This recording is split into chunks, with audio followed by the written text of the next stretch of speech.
Para saudara dan saudari yang Tuhan cintai, selamat pagi dan selamat bertemu lagi dalam renungan harian dari Paroki Santo Fransiskus Assisi Apio, edisi hari Kamis, tanggal 14 Maret 2024, dalam masa Prapaskah yang keempat. Mengawali hari yang baru ini, kita hendak mendengar dan merenungkan sabda Tuhan. Marilah sebelum kita mendengar dan merenungkan sabda Tuhan, kita berdoa. Dalam nama Bapa dan Putra dan Roh Kudus. Amin. Allah Bapa, sumber hidup abadi, semoga hati kami selalu terbuka untuk menerima segala yang tertulis tentang Dikau.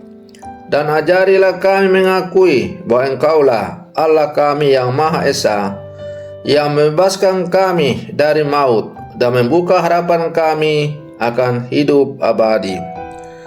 Bersabdalah ya Tuhan, kami siap mendengarkan.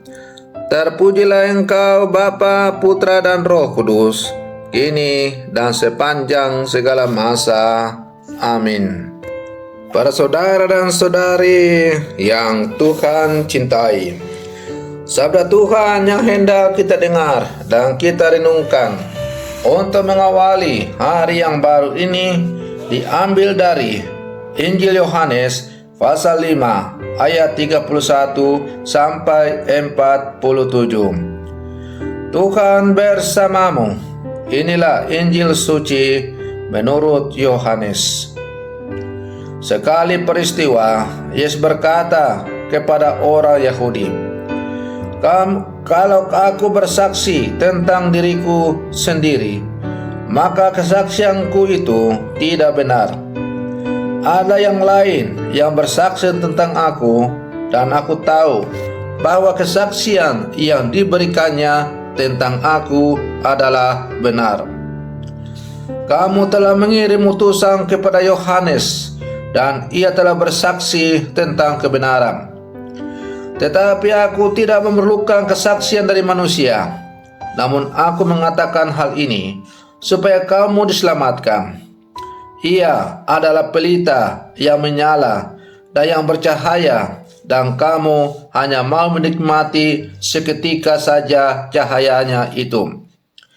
Tetapi aku mempunyai satu kesaksian yang lebih penting daripada kesaksian Yohanes, yaitu segala pekerjaan yang diserahkan Bapa kepadaku, supaya aku melaksanakannya. Pekerjaan itu juga yang kukerjakan sekarang, dan itulah yang memberi kesaksian tentang aku, bahwa Bapa yang mengutus aku. Bapa yang mengutus aku, dialah yang bersaksi tentang aku. Kamu tidak pernah mendengar suaranya, rupanya pun tidak pernah kamu lihat, dan firman-Nya tidak menetap dalam dirimu, sebab kamu tidak percaya kepada Dia yang diutusnya. Kamu menyelidiki kitab-kitab suci, sebab kamu menyangka bahwa olehnya kamu mempunyai hidup yang kekal. Tetapi walaupun kitab-kitab suci itu memberi kesaksian tentang aku, namun kamu tidak mau datang kepada aku untuk memperoleh hidup itu.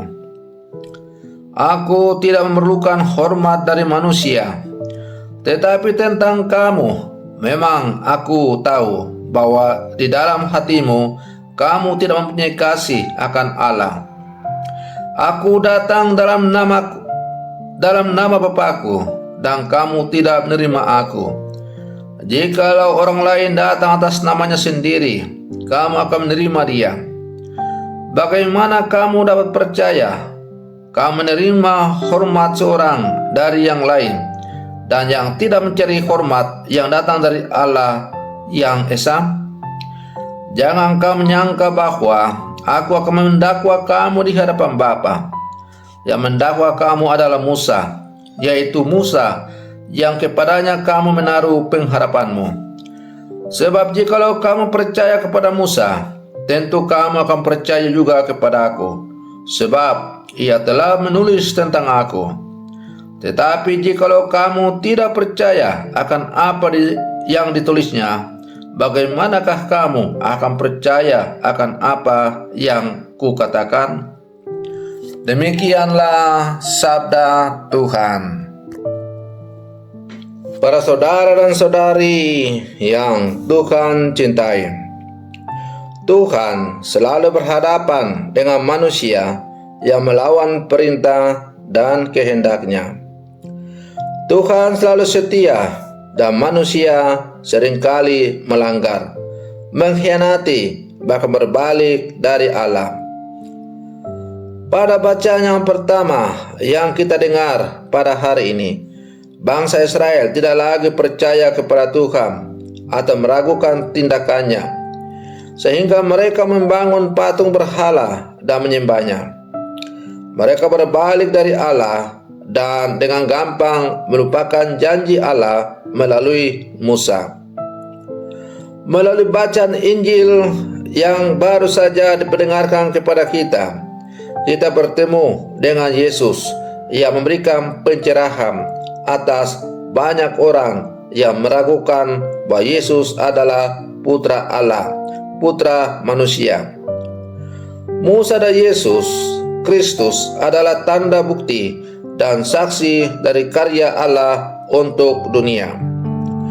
Mereka adalah tanda kehadiran Allah yang hidup, aktif, dan real bagi manusia.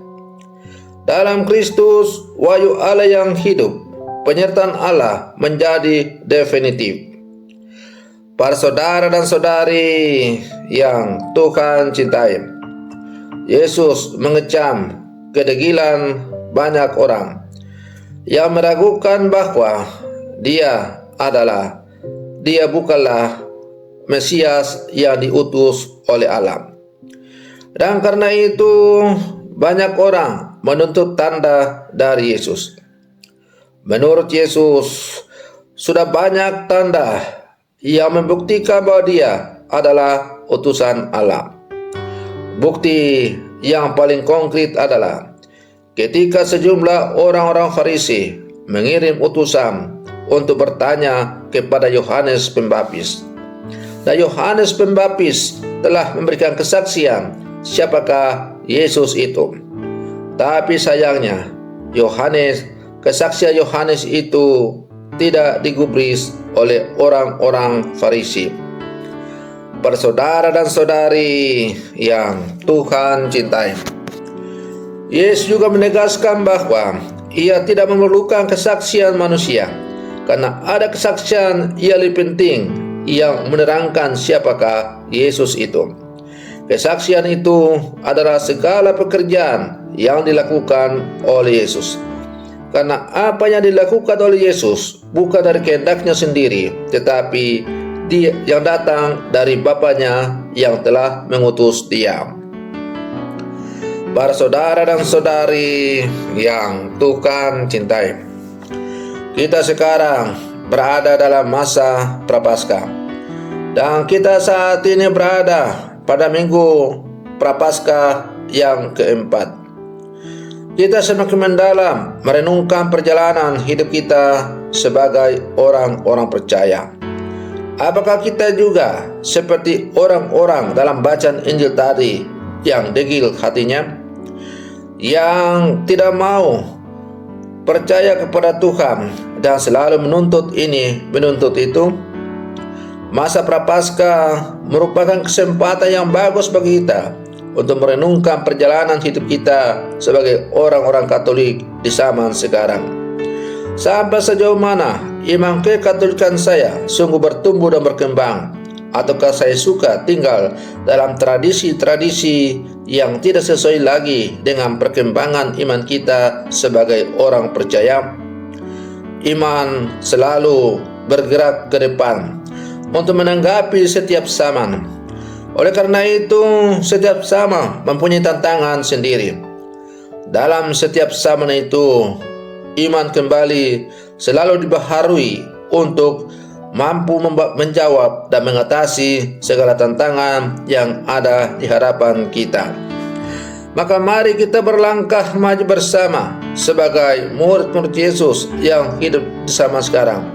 Kita terus mengasah iman kita melalui doa, puasa, dan amal kasih.